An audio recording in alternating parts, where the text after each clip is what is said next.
that? Okay. Great. So welcome back. My talk's going to be quite different from the one we just saw. We'll see if it is interesting. So when I first came in here, this is also very loud. Okay. When I first came in and set up my network, the very first SSID I saw said DHS, and it reminded me of this funny cartoon.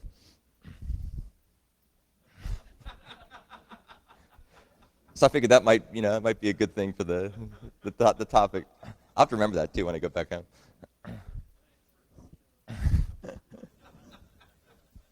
So the title of my talk is very ambiguous. It's called Something About Middleware. But what I'm really going to talk about is patterns and frameworks for concurrent and network software. Now, this is something that I've been doing for a long time. I'm Doug Schmidt. I'm a professor at Vanderbilt University, where I've been for about a decade. And I've been teaching classes and writing books and papers, graduating students, and so on. But what I really like to do is I like to build systems, build software, and I like to work with people who build software. And so what I'm going to talk today about are some of the techniques I've found to be very effective for building software that has to take good advantage of the network and good advantage of the CPU, and nowadays, of course, the cores that we have at our disposal. This is motivated by 20 years of my work in this area on a lot of different projects. I've worked for a lot of work in aerospace and defense, done a lot of work in telco, written a lot of open source software. I'll talk a little bit more about that in a second. And one of the things I notice is when people start trying to build distributed systems or network systems, systems that run across address spaces, there's a lot of complexity you have to wrestle with that you don't have to deal with when you're building more classic standalone systems. So when you build a classic standalone system, the latency is pretty low. It's predictable. If something fails, the whole thing fails. There's not a lot of partial failure. And the way you break your system up into pieces is largely driven by how much modularity you want. That's the main determining factor. When you start moving to building network systems and distributed systems, those characteristics are different. They're different challenges, different complexities. Latency typically becomes a big issue, trying to figure out how long it takes to go across the connection. Even on a high-speed network, the latency may still be a problem, especially if you're talking over a long, wide area network. Likewise, when something goes wrong, it's sometimes hard to figure out whether something's gone wrong or it's just slow. Things tend to fail in pieces. The whole system doesn't go down. Parts of it do. Back in the 90s, we used to have a saying where he said, a distributed system is a system where a file server you never heard of before causes your workstation to hang. Right? So that was what we thought of in those days. And it really was true. The file servers crashed an awful lot back in those days. And trying to sort that out is hard. Moreover, the way you break a system up into pieces is driven not just by the logical design constraints, but there's a lot of physical issues as well. Where do you run the processing? Do you have special purpose hardware where certain computations have to run? And so on and so forth. So there's a lot of things that become much more difficult in that space. Fortunately, there are common solutions to these challenging topics. And if that wasn't the case, then nothing about what I'm about to say would make any sense. The hard part about this is to figure out how to capture these common solutions in a way that everybody can learn from and apply to what they're doing. And so that it becomes somewhat less of a black art, somewhat less of a black hole to pour resources in when people go out and try to build networked and concurrent solutions. So there's a couple of things we're going to talk about today. One of the key topics is the topic of a pattern, and the other topic is the topic of a framework. And I'll give you lots and lots of examples of these things to try to make it a little bit more clear. So a pattern is basically a solution to a problem that arises in a particular context. We're obviously going to talk about building software, but patterns apply lots of other places as well. If anybody here has ever driven through New Jersey, you've probably noticed something there they call the jug handle or the J-turn or jug handle pattern. And it's just pervasive. Everywhere you go in New Jersey, there are these crazy jug handle-like things. And it's worth asking the question, how did this end up this way? Why does New Jersey have so many jug handles? And the reason, of course, why they have them is because New Jersey is one of the original states, one of the original colonies. It's very densely populated. I think it's the most densely populated state in the country. And the infrastructure has grown organically over a long period of time. And what that meant was that things used to be footpaths, became horse paths, became two-lane horse paths, and then maybe buggy paths, and then someone paved them. And that's where a lot of the roads came from. And because it's so densely populated, there's businesses and homes right up next to the roads everywhere you go. So as a consequence, if you want to make a left-hand turn in New Jersey, you've got this big problem. And the problem is something that network queuing people and routing people, I'm a routing guy, as the guy said before, would be very familiar with, which is something called head-of-line blocking. So if you're trying to make a left-hand turn in New Jersey, you've got a problem because if there's oncoming traffic, you're going to have a bunch of people queuing up behind you, and there's a big jam. Now, if this was California, where they built the road systems much later, and they could have, giant superhighways with 6 lanes on each side, totally full of traffic, by the way, but they at least had the infrastructure in place, you would make a left turn lane to solve the problem. In New Jersey, because of the cost of the infrastructure, they can't do that. So what they do instead is they build what's called a jug handle. Sometimes they're called J-turns. And they buy some land. They make a right-hand turn that lets you go left. They put a 7-Eleven or something here, or a gas station. And that's a pattern for resolving forces that are very characteristic of New Jersey civil transportation infrastructure. When we go to build software, there are also many forces that constrain us. We don't always think about them in quite as of a tangible way as people trying to build road systems, where the forces are pretty obvious. But they're there nonetheless. And so there's often forces that lead us in certain directions. We may want to leverage some existing code, so we have to work with the installed base. We may have to make something real small or real fast if we're trying to build a deeply embedded system. We may want to be able to leverage our investment by building something that's reusable. And these are things that influence the way that we build the software. And experts at building software learn to work with these forces. They learn to take these constraints and use them to shape their designs. And when they go to build the next system, they don't start from scratch. They don't start from first principles. They bring along all those collected patterns that they've learned over time. So patterns are basically described in terms of roles and responsibilities and the way that the software interacts with different pieces in a manner that leads to a desirable result. So just to give you a very, very simple example of a pattern that occurs a lot in distributed systems, there's something that's called the proxy pattern. And if you're building a system that has to run across address spaces, whether they be across address spaces on the same machine, like a co-located server on a Linux machine, or some processes that are running separately on an Android device, or if they're running across a real network, you have two choices as a developer. One choice is to write a lot of low-level code yourself using abstractions like sockets or some kind of local inter-process communication mechanism, in which case the application developers have to become familiar with how to deal with encoding and decoding and byte order and marshalling and demarshalling and demultiplexing and all that kind of good stuff. Or, more likely these days, you apply what's called the proxy pattern, where you develop some kind of component or service or object that sits between the client application and the server and does all that heavy lifting and the dirty, grubby work of transforming between the different address spaces automatically. So that's a classic example of a very simple pattern that helps make life somewhat easier for people building distributed systems. Now, about 20 years ago, people started to really think carefully about how to design software and to document and capture that knowledge. And there was a book that came out at the time called the Design Patterns Catalog by the so-called Gang of Four. And it's kind of the original book on software patterns.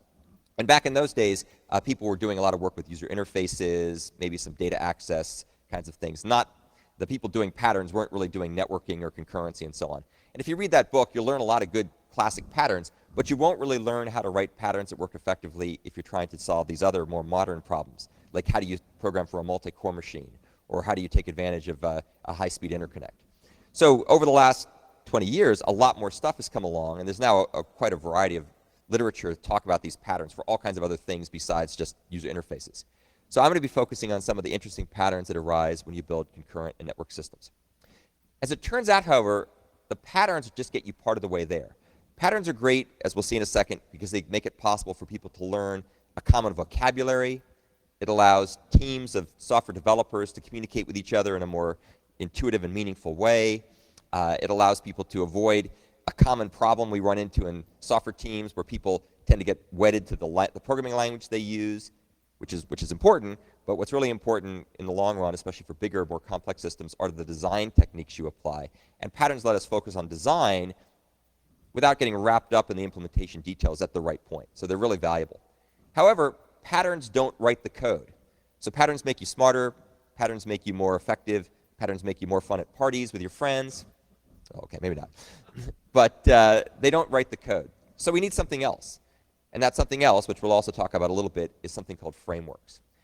Frameworks are basically integrated sets of components or objects or functions or services, whatever your unit of abstraction is, that collaborate to provide a reusable architecture for a family of related applications. So there's a couple key things there. Some things that have well-defined interfaces and boundaries that work together that provide a reusable architecture that can be applied to various domains. And patterns or frameworks are characterized by three key things. One of the most important things is something called inversion of control, which means that it calls you back as opposed to you calling it. You may call it originally the framework to register some callbacks, but after that, it's driven by events that come back to you. This is sometimes humorously referred to as the Hollywood principle, which says, don't call us, we'll call you. So that's what that's one of the characteristics of a framework. And think about classic things. If you've done much programming, you're probably familiar with class libraries or function libraries and so on. Those don't really have inversion of control. You own the event loop. You own the control flow. You direct where things go. Frameworks invert that. The second thing that frameworks do is they provide support for domain-specific functionality, structures and functionality. And that's why what you typically see in framework applications are things that are either kind of computer science geeky domains, cool stuff like user interfaces or networking or databases, or more application-centric domains like the domain of e-commerce or avionics mission computing or scientific visualization. It's things where you're not just reusing objects, you're reusing control flow as well. Common interaction patterns are also covered in the framework. And the third thing a framework provides is basically a semi-complete application. If you've ever done any development with toolkits like Android or user interface toolkits, you know that the amount of code that you actually have to write is relatively small, and an awful lot of the stuff you get comes to you from the framework. This semester, I'm teaching a course that some of you are taking on Android systems programming. And we're just having a blast getting in there and playing around with the systems programming features in Android. And there's lots of cool framework stuff there, services, content providers, and so on. There's also tons of GUI stuff as well, so activities and so on. And it's amazing how little code you need to write to build very powerful applications really quickly. So those are some of the things that make frameworks useful. I'm not just talking about this in the abstract. I've developed frameworks over a long time. Back when I was a grad student in California about 20 years ago, I started to develop a set of frameworks for concurrent and networked applications written in C++. I was doing a lot of Unix network programming back in those days, and it was a lot of fun. I was a great fan of the classic Richard Stevens books on Unix network programming, but boy, it was painful. And we'll talk a tiny bit about some of the pain when we talk more about the patterns. And I was also at the same time really learning about object-oriented design and C++ and other higher level yet still very efficient abstractions. And it was surprising to me how most people building software in those days that were concurrent and networked were relegated to using very low-level techniques, which meant that they couldn't avail themselves of all the powerful abstractions that were coming along in other ways. So I developed something called ACE, which is a very widely used open source framework for doing various concurrent and network kinds of things. And it's been ported to many, many different systems, including a lot of real-time systems used in lots and lots and lots of real-world applications. And it gives me a different insight about how this stuff really applies. What's interesting about ACE, when all is said and done, though, is not the several 100,000 lines of C++ code. It's the underlying design abstractions. That's the part that's most valuable. And I discovered that the hard way. If you are a technologist long enough in our field, whatever it is you started with, whether it was, in my case, Pascal or Ada, way back in the 80s, C++, C later, and so on, if you wait long enough, that stuff's going to go away, unless you're a COBOL programmer, in which case it's called job security, right? There's so few people left doing COBOL that it's a great way to make a lot of money and a good way to pay for retirement. But the reality is that things are going to shift a lot out from underneath you. So whatever your language du jour that's your popular approach, it's going to change over time. But what's most interesting to me is the fact that the underlying patterns, the design abstractions, the way you put the pieces together, those things change much, much slower. And once you master the patterns, then the languages can change, the operating systems can change, the middleware can change, and so on. But you still have valuable knowledge because you understand how to solve the problem in a more effective way than somebody who just knows the latest tool, latest technique. So what patterns allow us to do, and what I was able to do with the middleware I developed, was document the ways in which the different patterns work together to carry out larger parts of the design exploration and design space. So we use them to preserve knowledge. If you've ever built a lot of software, especially if you built software that you've worked on over many years and maybe you kind of went away from for a while and have come back to, it's always amazing how quickly you forget why you did what you did. A lot of the open source software I built started back in the late 80s, and there's still people who are using it today. Some of the software I developed back in the 89 time frame found its way into the GNU distribution. I wrote a perfect hash function generator program called gperf, which is still part of GNU. And people still write me and say, you know, how does this work, or how did you do this? And to be honest, I go back and I look at that crappy code I wrote, you know, 25 years ago, and I'm like, I didn't know what the hell I was doing.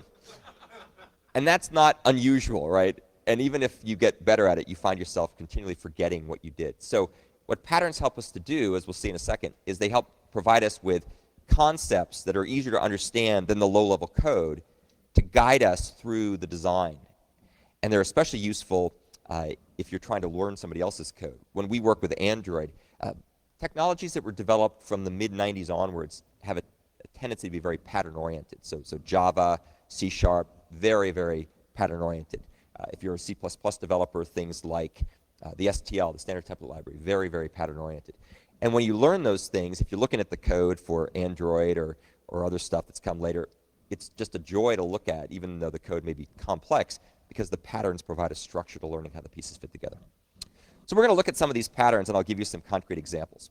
So rather than just talking about patterns in the abstract, I'm going to try to give them some real life by talking about something that's kind of fun to develop, and that's a high-performance web server. So this is something we all use, probably all take for granted at this point, but somebody had to sit down and build this thing originally.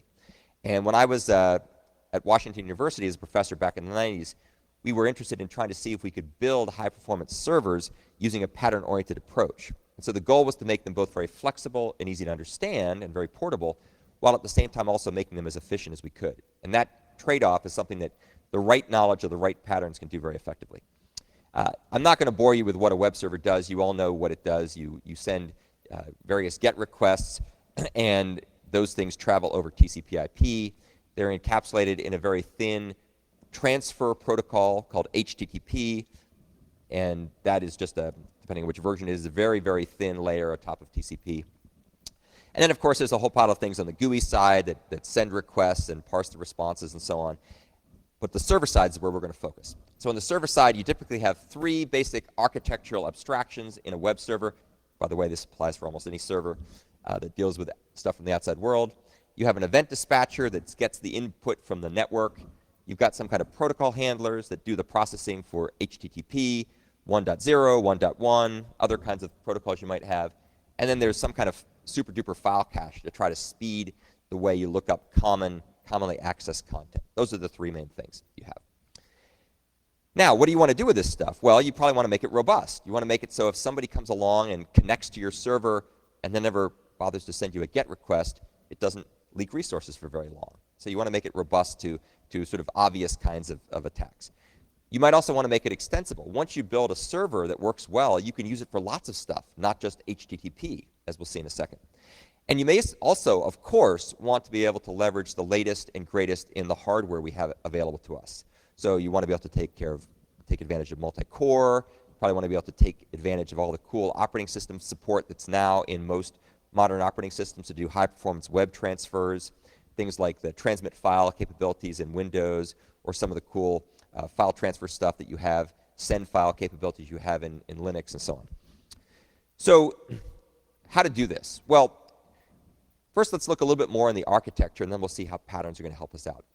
So if you were to try to take this design and go talk to your designers, people building systems, and I'm just focusing on web stuff because it's an easy place to start, but people building software do the same kind of thing no matter what it is they do. They get together as a group, as a team, they talk about what the requirements are, people bring forth their favorite approach, and then we debate as engineers. We love to question, we love to interrogate each other and push each other and challenge each other to come up with better solutions. So if you were to offer to people, these are the abstractions that you need to have, right away, first of all, there would be all kinds of disagreement about whether this is the right way to break things up. And the second thing is you'd have to figure out how to handle many sources of variability. That's the thing that makes software hard. Software is pretty easy, except for the fact that things keep changing, right? Requirements change, users have different needs. The environment changes. We move it from Windows to Linux. We were talking earlier about Solaris. It's kind of gone away, but many of the abstractions live on. We move to embedded systems. And so how do you account for all this variability? Some of the variability that you would deal with if you were to try to build a high-performance web server or a high-performance server would be the following. Variability in concurrency model. Do you use a thread pool? Do you use a thread per connection, thread per request? These kinds of things make a big difference in terms of latency, in terms of scalability, in terms of memory utilization, and so on. There's also variability in terms of event demultiplexing. If you're on a Unix-like platform, you'll probably use a select-like mechanism or a poll-like mechanism. If you're on a Windows platform, you'll probably use something else. Windows is very asynchronous in the way it treats its demultiplexing. There's different caching models, there's different content delivery protocols, and of course there's the never-ending specter of different portability constraints as we move between Windows versus Unix, or the 17 different versions of Linux, all of which are slightly different. These are issues we have to deal with that account for variability. So how are we going to make the world a better place through patterns? Well, one of the first things we're going to be able to do is we're going to be able to do more than just draw a picture of our architecture. And if you have experience working in a team, you know the minute you make something concrete, people start to say, well, wait a second, how about this way, how about that way? And what we're going to use is we're going to use a set of patterns to help justify and rationalize why the architecture looks the way it does. And this is a very, very powerful technique. It can be abused. People who understand patterns in a very superficial way can impress their peers and convince them to go design choices that are probably incorrect. So you have to have expertise. But by the same token, it helps people think very explicitly and rationally about how they design their systems. Now again, I'm focusing on the web stuff just because that happens to be something I like to think about. But you can imagine many other aspects of trying to be in an organization. There are patterns for analysis if you're doing analysis for user needs. There are patterns for doing appropriate vulnerability inspection analysis. There's patterns for all kinds of other things besides this. This is just one little case study to illustrate the point. And what these patterns allow us to do is they allow us to address a whole bunch of challenges at the design level that would otherwise make things more expensive, make things more hard-coded, make things harder to change. And those kinds of things make a big difference for a lot of reasons. If things are harder to change, then when your customers come along with some new requirements, it takes you a lot more time and costs them a lot more money they may or may not be able to afford to make things evolve. Now, if you're getting paid by the hour, not a bad deal. If you're trying to reduce your costs by building a product that can be easily retargeted and extended to new platforms and new requirements, it's a big deal. So there's a pile of things we're going to talk about. I'm not going to read through this list because I'm going to give you some concrete examples of how we can actually use this stuff in practice. So here are some of the ways that we can apply patterns to resolve certain challenges when we build concurrent and network software. So one of the issues you deal with, whenever you're building a server, invariably it's got to talk to multiple clients. So you've got to have this issue of simultaneous access to your server by more than one thing at a time. So how do you do that? Well, first of all, how do you do that? And also, what do you have to do? One of the key things you need to be able to do is called demultiplexing, or multiplexing, depends on your point of view, whether you're looking at it from the top or the bottom.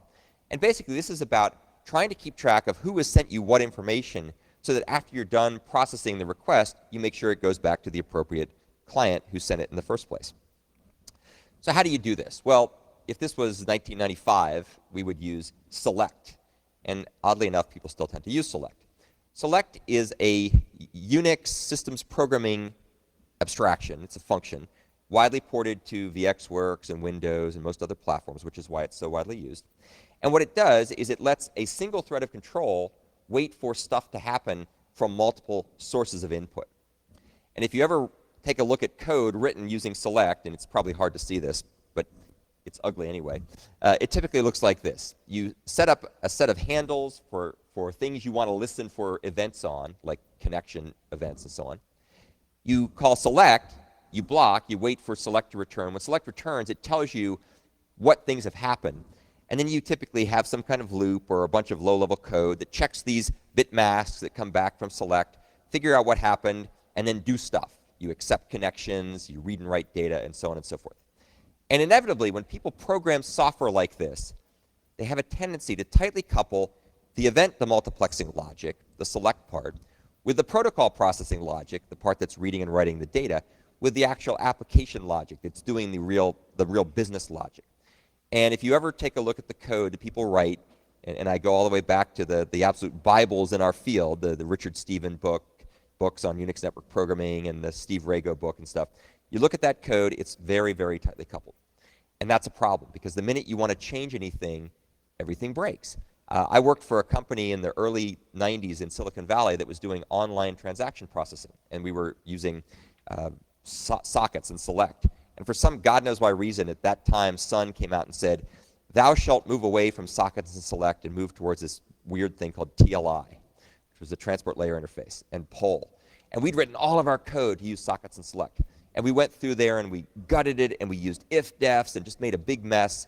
And it never quite worked right because there were just little tiny variations. And that taught me an important lesson. If you program to the raw, low-level APIs, you're screwed when anything changes. And that lesson has come back over and over throughout my career. So what we want to be able to do is come up with a better solution, something that's more scalable, more stable. So one way to do this is to apply something called the reactor pattern. Now, anybody who's ever programmed with X Windows, if anybody remembers X Windows use the reactor pattern very heavily. If you program with more modern, object-oriented frameworks, they use this pattern very heavily. And basically the idea here is you have an abstraction, which is called the reactor, strangely enough. And what it does is it abstracts away from the low-level ways in which you get events into your system. So you might have an abstraction that works with select, but you can also easily plug and play the various poll operations that we have, epoll, kernel KQ, all these other crazy things that keep coming along that are really cool and much faster, dev poll, wait for multiple objects, all the things that you get on the different platforms. And those can be abstracted away and hidden, so your application code never sees that. Likewise, we can also go ahead and develop this reactor, which is basically a container that holds a bunch of event handle tuples. The handle being a file descriptor or a socket or whatnot, where events can occur. And the event handlers being some kind of callback thing. If we're in object-oriented land, it's a base class. If we're in C world, it's a C function, etc. And the cool part about this is application developers can now focus on the event handlers that do the application logic, and we can push all the low-level gobbledygook into the framework that implements the pattern. So things are hidden, which is good. Now, one of the classic critiques you get when you tell people about this, especially systems programmers, they go, well, that sounds really good, and abstraction is sort of mumble, mumble, mumble, but it's going to be slow. Well, and so the good news is, once you build an abstraction layer, you can then spend time optimizing the heck out of that abstraction layer. And just to give you a couple of simple examples of this, I built the first reactor implementation back in the early 90s. And it did what people did in those days. It looked through a list of FD sets, which are little bit masks, and looped through them one at a time. And it was easy to write, but it was incredibly inefficient. And if you had 1,000 bits that might be set, it would loop for 1,000 times, even though only 1 or 2 bits was set. Really slow. Well, because we were doing open source, we released this, and people liked it. And then some crazy guy in Colombia, South America, discovered some really cool algorithm that could look at a set of bits and determine which bits were set in that set in time proportionate to the number of set bits, not the number of bits in the set. So if you had 1,000 bits, but only 2 were set, it would only take a couple of loops to get all the bits that you needed to extract. So he went in and he changed, 15 lines of code in our abstraction, and all of a sudden, everybody who used the reactor was way faster. And everybody who used select written by hand using a for loop was way slow. So that taught me another important lesson about patterns and about abstraction. If you do it right, you can actually optimize things way beyond what you could do by hand, because you're able to affect change through very narrow interfaces. So a good lesson about performance and optimization. The way these patterns actually play out in practice, you register event handlers in an initialization phase, and when you're done, you turn the control over to the framework, and at that point, everything is driven by callbacks. So this is the inversion of control principle we talked about before. So as things happen, callbacks occur, cool stuff takes place, your application code gets called, and you don't have to know or care about what's going on under the hood. So reactor, very, very common pattern. A pattern that's used very frequently with the reactor pattern is a pattern called the acceptor-connector pattern. Acceptor connector is a real easy pattern to explain with a couple of human known uses. So if you're an important person in an organization, you don't take your own phone calls. Somebody else takes them for you. So when I want to call the dean or the chairman, I call the number and it's his receptionist who answers. So there's this notion of an acceptor or a receptionist that accepts the connection, and then if you're important enough to get through to the right party, you get to talk to a real person, and then you have a conversation with that person. So this notion of an acceptor role is something we all know from everyday life. If you're an even more important person in an organization, you don't make your own phone calls. So when the dean wants to call me, he doesn't call me. His receptionist calls me. I'm like, oh, come on. And so basically, if I was important enough, I'd have my own acceptor, right, to accept the call, but I'm not that important. So his receptionist calls me. But there's this notion of a connector and an acceptor. And those are kind of routine positions, jobs, capabilities that are fairly straightforward to do. And so you can imagine making a reusable abstraction for them. And what really matters is getting the service handlers initialized to do the real work. And so the acceptor connector pattern is basically a pattern that describes how you break up your system into an event processing layer, like a reactor. It doesn't have to be a reactor, but it could be a reactor. And then an acceptor connector layer that does the connection handling, both actively and passively. And then the things that actually do the real work.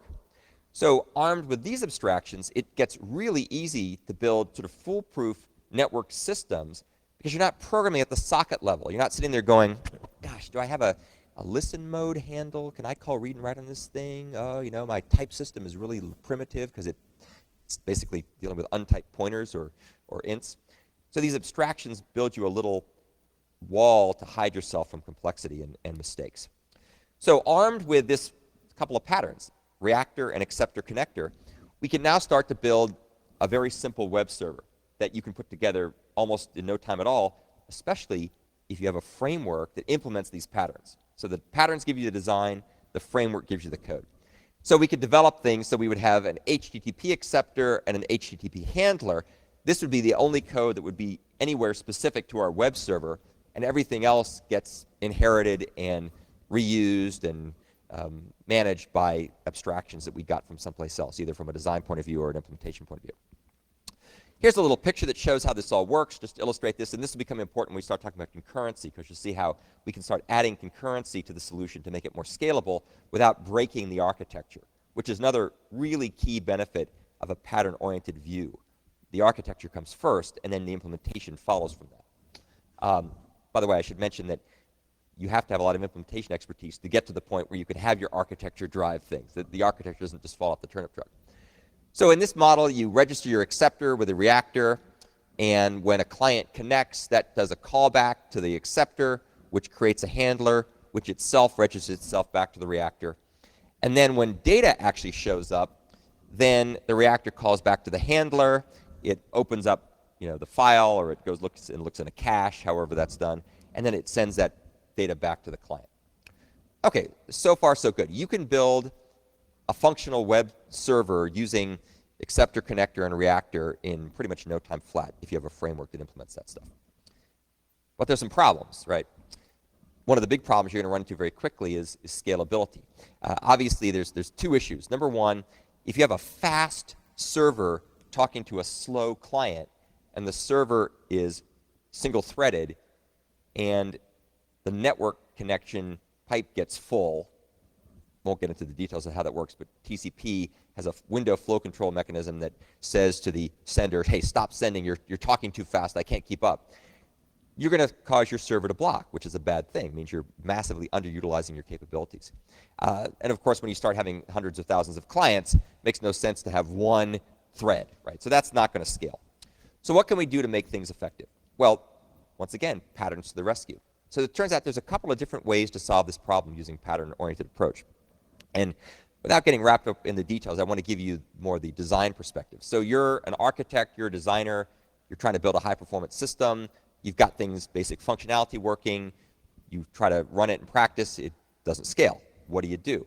Well, what you historically would do is you go back and start rewriting all the code again at great expense. A better way to do it is to build things on the right pattern architecture so that when things don't scale, you go back into your repertoire of patterns and figure out other patterns to combine that gives you the requirements you need without changing much of what you've done. So in this particular case, one thing we can do is we can apply a really cool concurrency pattern called the half-sync, half-async pattern.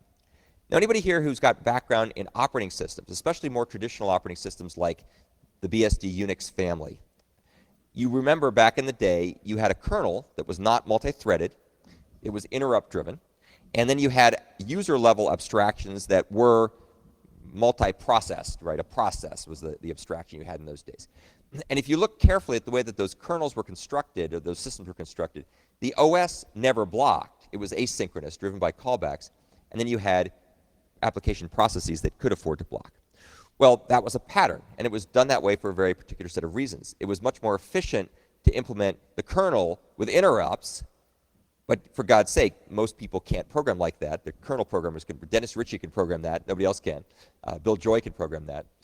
But then at the application level, they wanted to have simpler abstractions. But you don't want to make the threading or process-based abstraction be in the kernel because it's too slow. So they came up with an architecture that gave you the best of both worlds. It was asynchronous at the bottom, synchronous on top. So we can leverage this particular set of patterns to solve our concurrency problem for our web server. And what we can do is we can apply, as we'll see in a second, threads in the sync layer which talk to a async layer through a queue. Now, again, if this was an operating system kernel, this would be the kernel, this would be the socket layer, these would be the processes. But the pattern applies at the user level as well. So what we can do in this case is we can apply these to threads, and by applying it to threads, those could be mapped to cores. And of course, even if they're not mapped to cores, the semantics of modern thread libraries allow an individual thread to block without causing the whole server to hang. So it allows us to be able to scale things up in quite a number of interesting ways.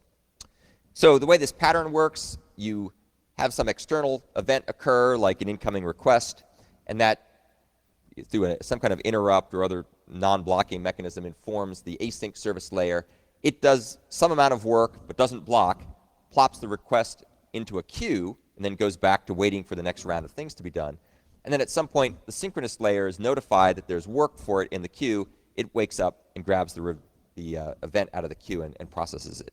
Those are the dynamics.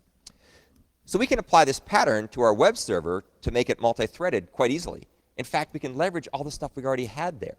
So what we could do is we could do the connection establishment part using a reactor and an acceptor. And then once you've read in the HTTP request, you could stick it into a message, stick the message on a queue, and then have a pool of threads sitting around in what's called hungry puppy fashion, waiting for requests to come from the queue.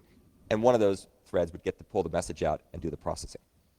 So without changing much in our design, we're now able to scale up much more effectively. That begs another question, of course. How do you write that request queue? So once again, patterns to the rescue. If you think about the request queue, it's got to be able to allow a thread in the pool to wait when there's no work. And it's also got to allow something in the bottom, the async layer, to block potentially if the queue is full when it tries to put something in there. That's a trickier issue. Probably want to just drop messages in that case. But you certainly want to have people be able to wait on the queue when there's nothing for them to do. So how do you do that? Well, of course, a silly, naive thing to do would be to sit there with no locks whatsoever and just read data out of a queue. And that would have all kinds of race conditions and scheduling hazards. A less naive, but still silly thing to do would be to have a busy wait that just sits there looping on some kind of mutex, checking to see if there's any work. That's also silly as well. The right thing to do is to apply a pattern called the monitor object pattern. Now, back in the day, to understand this pattern, you had to go out and read some esoteric concurrency literature by people with funny names from the UK, like Hoare and stuff like that, and basically try to figure out what a monitor was. Nowadays, it's easy. It's built into languages like Java and C#. But even if you're not programming in Java and C#, you could still apply the pattern in C++ or C. And basically the way this pattern works is it allows you to define the method call as the concurrency boundary. And the way it works is that you have this thing called a monitor object with synchronized methods, and when a client or clients invoke calls on the method, only one method at a time is allowed access into the object. And that is enforced by something called a monitor lock, which is basically a mutex, or mutual exclusion abstraction.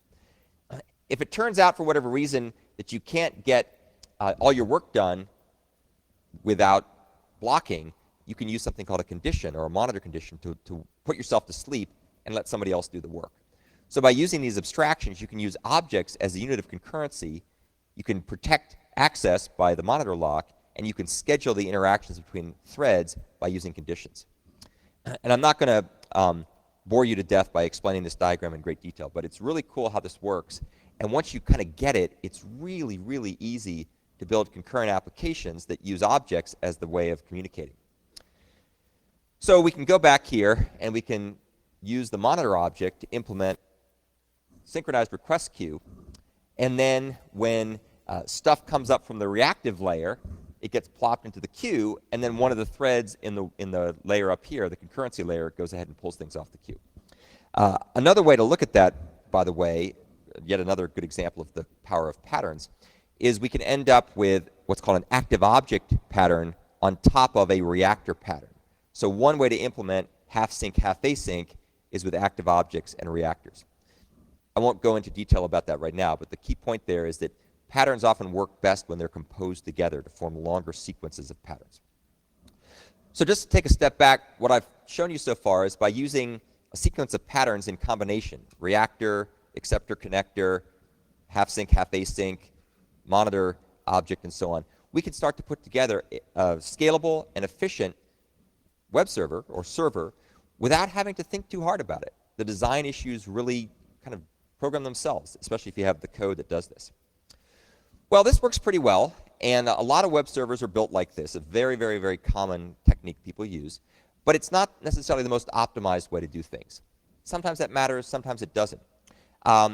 So it turns out that a more optimized way of doing a web server, especially a web server that's trying to implement the HTTP 1.0 version of web processing, is by using some cool optimization that's built into all modern operating systems now. And this is called the accept optimization. And what you can do on Solaris, Linux, Windows, you name it, these days, couldn't do it 10 years ago, but now you can do it, is you can have a group of threads all calling accept on the same passive mode or listener mode socket handle. And whichever one gets there first gets the next socket that's been connected from a client. And so this is basically pushing the queuing down into the kernel, and it's allowing the performance to be really, really fast. So if you want to write a really fast HTTP 1.0 server, this is probably the right way to do it. So that works great. The problem, however, is that that's not always feasible for various reasons. For example, if you're implementing an HTTP 1.1 server where a connection is kept open for a sequence of events, that optimization doesn't really help you anymore because a connection and a request are not one and the same. There's also some other problems with the half sync, half async-like approach, and it really has to do with the overhead of concurrency. Now, if you're a Java programmer, you probably don't think about this stuff. One of the funny things I find about Java is it tends to encourage people to pretend like performance overheads don't exist. And so as a result, you spawn memory like there's no tomorrow. You spawn threads like there's no tomorrow. It's really easy, and it's not until you realize just how incredibly slow your applications are that you wonder, I wonder if that was such a good idea. But the good news is we don't have to do that. But here are some of the consequences of not thinking about some of these issues. So half sync, half async is very scalable, but there still are some things that make it less efficient than we might want, especially for short requests. Here are some of the problems. When you start doing this stuff, when you start moving requests between threads, that pretty much necessitates the use of dynamic memory allocation. And when you start doing that, there's a cost to it, and there's a locking overhead to it as well. So there's locks you have to acquire. Moreover, when you start moving things between requests, you have to start grabbing locks to synchronize them between threads. That has a cost as well. The big hitters, though, are context switching, which occurs when you have to stop one set of things and then restart something else in a different context. That's a big hitter. And then there's also the issue you run into in multi-core machines with moving data between caches.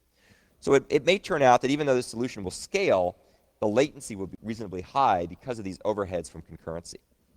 Can we do better? Well, of course we can do better. How do we decide what to do better? We apply the right set of patterns. So there's another pattern. This will be the last pattern I'll talk about, and then I'll wrap up.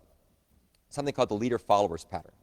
This pattern is really easy to explain for anybody who's ever spent time going through airports and trying to get a taxi cab. If you go to most airports, they have a very simple protocol which implements the leader-followers pattern, where you have a line of people waiting for cabs and a line of cabs waiting to service people. And the rule is the next person at the front of the line gets in the next cab at the front of the line, and away they go. And this works because, at least in theory, at most airports, any cab can take any person any place. So you just sort of self-organize. There are some airports, by the way, where that is not the case. If you go to Washington National Reagan National Airport in D.C., for some strange reason, different cabs can only go to different places. So they have cabs that go to D.C., cabs that go to Virginia, cabs that go to Maryland. And they have a person standing there basically coordinating where you go. So when you get to the front of the line, you may actually have to wait because the cab for you isn't there yet, for where you're trying to go. That's a more complicated queuing model. But leader-followers works great if everybody is equal, if every thread / cab can take every event / person where it needs to go. And so basically what you do is you can spawn a pool of threads that take turns waiting for the next event to come. And when you do this, what you can do is, unlike the half-sync, half-async approach, the thread that receives the request is the same thread that processes it, which means that the context switching, data movement, and synchronization costs and the need for dynamic memory allocation are greatly reduced. So it's actually much more predictable, much more low latency. The downside with this particular approach is it doesn't scale as well. So basically, this is like adding a thread pool to a reactor. And I won't go through all the different variants and all the different issues. But the key thing about this is, once you understand this pattern, if you're building a real-time system, if you're building a system where latency is important, if you're dealing in a system where predictability is important, more important than scale, then the leader-followers concurrency approach may be for you. Conversely, if you're building a system where scalability is more important than latency and predictability, the half-sync, half-async approach is right for you. The key point about this is that we can have a nice discussion about optimizing the performance of systems without having to talk about whether we're using C++, C, or Java, without having to talk about the implementation details of one data structure versus another. We can talk about it from the point of patterns and architecture, which means we can have a very informed discussion with people who don't have to know all the details all the time, come up with the right solution that fits the needs, and then go and implement it most efficiently. So it turns out that you could apply this, and it would work very well for certain scenarios. I've used the leader-followers approach a lot when I build real-time embedded systems where the latency and predictability are crucial. Even though the performance is great, there's still some reasons why you might go to use the other pattern, the half-sync, half-async approach. One reason might be that with half-sync, half-async, because there's a separate queue, you could reorder the events, so you can have the events show up in a different order than the order of arrival. It's very hard to do that with leader-followers. Another reason is you can end up doing the queuing for half-sync, half-async in virtual memory, which is typically vast these days, whereas with leader-followers, the queuing is typically done in the operating system kernel, of which there's not much memory. There's 100K or so per connection. So the point here is that neither one is right or wrong. It's about trade-offs. It's about forces. It's about thinking about the design. So to kind of wrap up and leave you with a couple of thoughts, in my experience, when you start trying to build complex systems that have to live for long periods of time and involve groups of people who need to figure out how to keep track of all the details over time, patterns are invaluable for getting the teams to have a more common view of things.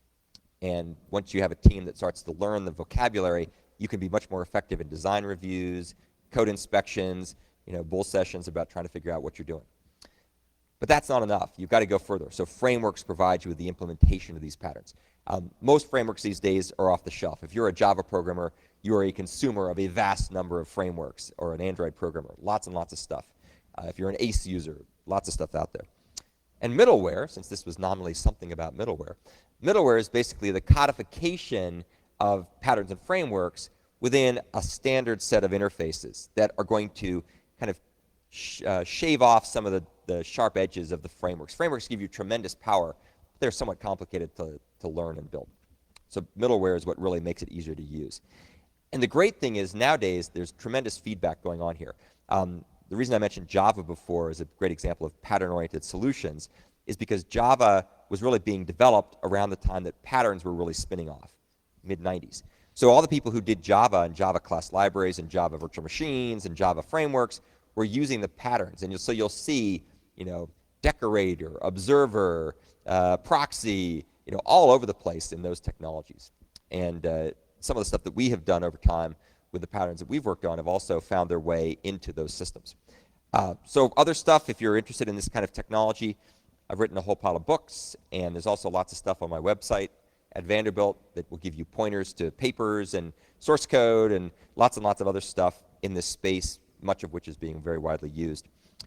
And most exciting, perhaps for me at least, is Vanderbilt, in about 2 months ago, has decided to enter into the MOOC dimension. MOOC is a massively open online course. And there's an organization called Coursera, which has been formulated. People probably know about Coursera, Udacity, Khan Academy, edX, and so on. These are different groups that are doing MOOCs in various flavors.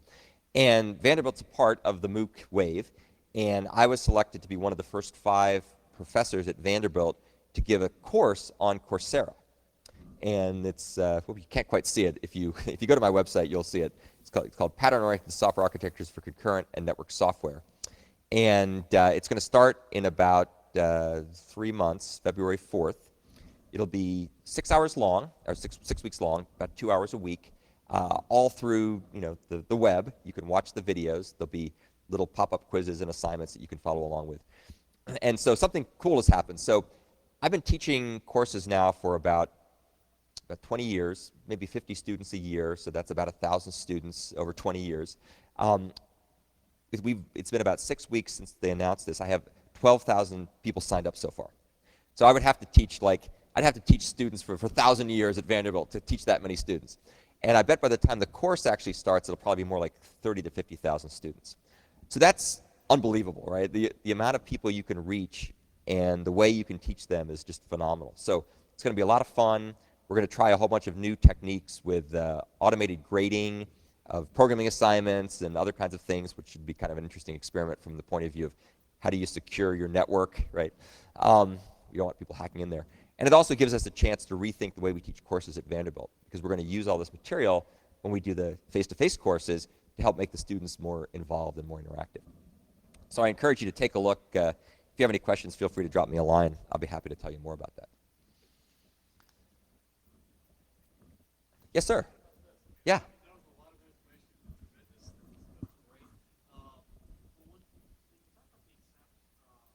Yeah.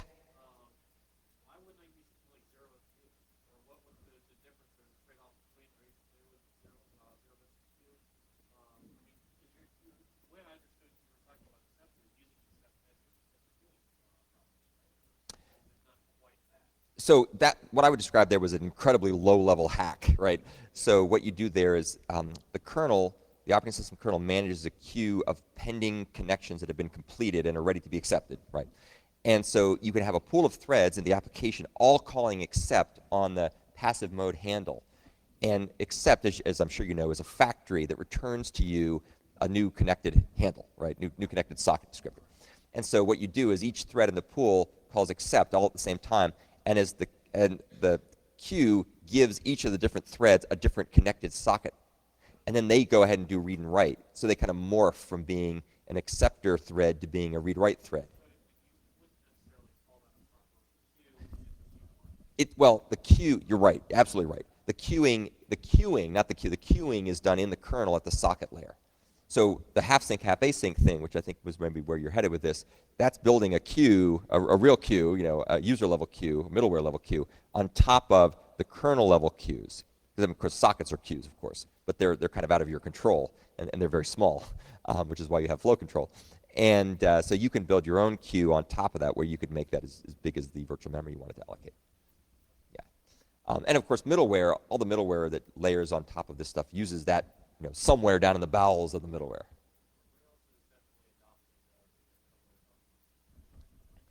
Well, I mean, the minute you start, a lot of these scripting languages started out being used for fairly small things, and then as people started to use them for more ambitious things, they had to evolve, right? Because otherwise you'd spend all your time writing infrastructure and missing the point of the productivity boost. And we see that with Android and all the other frameworks like that as well. Any other questions or comments?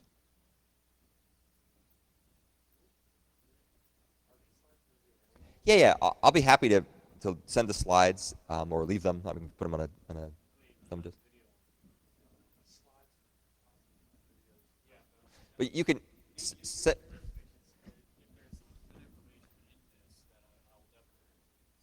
Yeah. Let me put this back up here. So just send me email, and I'll send you the slides. Actually, if you go to my website, which is also up there, you will find more slides than you could possibly ever absorb in a million years. And the Coursera course that I'm doing will also cover this stuff. And the great part, you can either speed it up or slow it down, right? So if it went by too fast, you can slow it down. If I go, yeah, yeah, it's a fun topic, and it's obviously at the core. It's not as it's not security per se, but it's the infrastructure that we need to secure the systems to make them work. Mike. So, for people out there that are interested, they want a resource, a book, or two books. Well, if you want to know about patterns, you're probably a good starting point. Just patterns, qua patterns, would be this book here, the Design Patterns book, the so-called Gang of Four book, because there were 4 authors. I was in Beijing, China many years ago, and I was giving a talk about patterns, and I kept talking about the Gang of Four and how great they were, and I love the Gang of Four, and it's kind of like, is this guy nuts, you know? So there's a context issue that's important. So that's the starting point for patterns. The POSA books, of which I was co-author of 3 of 5, are also good. If you're more interested in concurrency and networking, those are good. If you're really into Java concurrency, then I highly recommend the book by Doug Lee called Concurrent Programming in Java, which is just chock full of cool little patterns for programming in Java concurrency. And a lot of the stuff in his book has found its way into Android and the various abstractions they have, like loopers and all these other things. And just to make the whole thing really cool, people, now that these things have become codified, there are automated design checker tools out there, like SureLogic, where you can actually check your code, your Java code especially, to see if it's violating design rules for current software. And so it's just a great example of how patterns find their way into languages, find their way into tools to check whether you use them correctly. So if you're an Android developer or a Java developer, this SureLogic tool is just fantastic to catch a gazillion bugs. It's kind of like lint on steroids for Java and Android programmers. So very cool stuff. Yeah, but feel free to take a look. Any of those books are good. My website has lots of stuff. It's kind of a portal into that world. And if you have any questions, just let me know. I'll be happy to help you. And hopefully you'll join Coursera, and we can see each other virtually. Thanks, guys.